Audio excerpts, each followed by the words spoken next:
Today is Monday, November 4th. Good morning from the Civic Media News Desk. I'm Joanne Krulotz. Authorities in Wisconsin say 5 people died in a vehicle crash Friday night. The Dane County Sheriff's Office reports that the vehicle crashed into a tree off a roadway just south of Verona, a town about 11 miles southwest of Madison. The Sheriff's Office says the vehicle caught fire and all 5 occupants were pronounced dead at the scene. Authorities have not released their names and ages. The cause of the crash is under investigation. The U.S. Department of Justice will be at Wisconsin locations on Election Day. The Justice Department announced Friday that it plans to monitor compliance with federal voting rights laws in 86 jurisdictions in 27 states. In Wisconsin, those are the cities of Milwaukee and Wausau and the Rusk County towns of Lawrence and Thornapple. DOJ sued both towns over allegations of failing to provide voting machines accessible to people with disabilities. Thornapple is currently appealing a federal injunction requiring it to bring an accessible voting machine back for Tuesday's election. The mayor of Wausau unilaterally moved the city's ballot drop box after discovering it was not properly bolted to the ground. It was later returned for use, but the Wisconsin Department of Justice is investigating. This election could help determine short and long-term control of the Wisconsin legislature. UW-La Crosse Associate Political Science Professor Anthony Chergosky says a new legislative maps have opened the possibility for Democrats to flip seats in the legislature. However, Chergosky says if Republicans maintain control in the assembly, it could mean problems for Democrats in 2026. Even with new district maps, Republicans are certain to maintain a majority in the state Senate, where they currently hold a 22-10 edge over Democrats. Electioneering is not allowed near or inside polling places in Wisconsin. Elections Administrator Megan Wolf explained that wearing or making some sort of display that advocates for a candidate, a contest, a referenda, something that's on or related to on what's on the ballot. Voters, observers, and poll workers should not be wearing or displaying anything that falls into that electioneering category inside of the polling place. Voters or observers making partisan displays or wearing campaign garb may be asked to leave, although Wolf said elections inspectors have direct discretion in such instances. Polls open at 7 tomorrow, and anyone in line before 8 tomorrow night will be able to cast a ballot. You can find your polling place at myvote.wi.gov.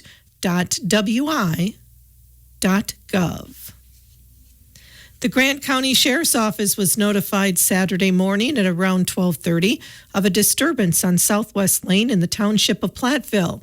It was reported that Gerald Moon, age 50, had possibly armed himself with a rifle and was standing on a rooftop.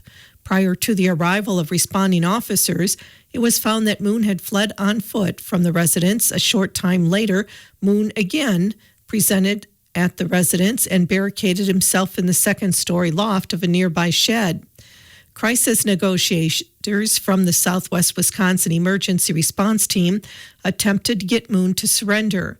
After approximately 4-hour standoff, OC spray was used to obtain compliance. Moon was ultimately taken into custody on a warrant for 2 outstanding charges for domestic violence that Moon failed to appear in court for. Additional charges for this incident are pending. No injuries were reported. The 2024 Cultural Landscape Legacies annual tour will begin at the historic Battle of Wisconsin Heights site from the Black Hawk War of 1832 Saturday. Beginning at 9 a.m., the site is located at State Highway 78, a short distance from Sauk City. The tour will be led by David Jetson, former Department of Natural Resources Riverway Coordinator, who was responsible for acquisition of the historic site in the early 1990s and who is a scholar of the Black Hawk War and, in particular, the famous battle fought at that location. In addition to the tour, the group will visit the Native American burial grounds on the property before traveling to Ferry Bluff for a hike to Cactus Bluff to view the landscape and the route of flight across the river taken by Black Hawk's people. Following lunch in Spring Green, the group will tour the short the Shot Tower at Tower Hill State Park and discuss the role of Old Helena in the Black Hawk War. A Wisconsin State Park sticker will be required for the final stop. Reservations are required and the tour is limited to the first 15 people to sign up. Contact Mark Cupp, Cultural Landscape Legacies President, by calling 608-739-3188 or by email at mark.cupp@wisconsin.gov. Cultural Landscape Legacies is a nonprofit organization dedicated to protecting and preserving rock art, earthworks, and cultural resources in the upper Midwest. For more information, go to clli.org or find CLL on Facebook. Coon Creek watershed residents will have another opportunity to shape a plan for the Coon Creek watershed this November in the last of 4 public planning meetings. Conservation nonprofit Coon Creek Community Watershed Council Incorporated has hosted this fall. The planning meeting will be held from 1:30 to 2:30 Wednesday at Coon Valley's Knutson Memorial Library. The watershed plan, which follows the 9-element framework outlined by the U.S. Environmental Protection Agency, is meant to identify and address community concerns regarding the care and management of Coon Creek and its tributaries. The plan is a collaboration between Coon Creek Community Watershed Council partners in La Crosse, Monroe, and Vernon counties, Valley Stewardship Network, the Wisconsin Department of Natural Resources, and Coon Creek watershed residents.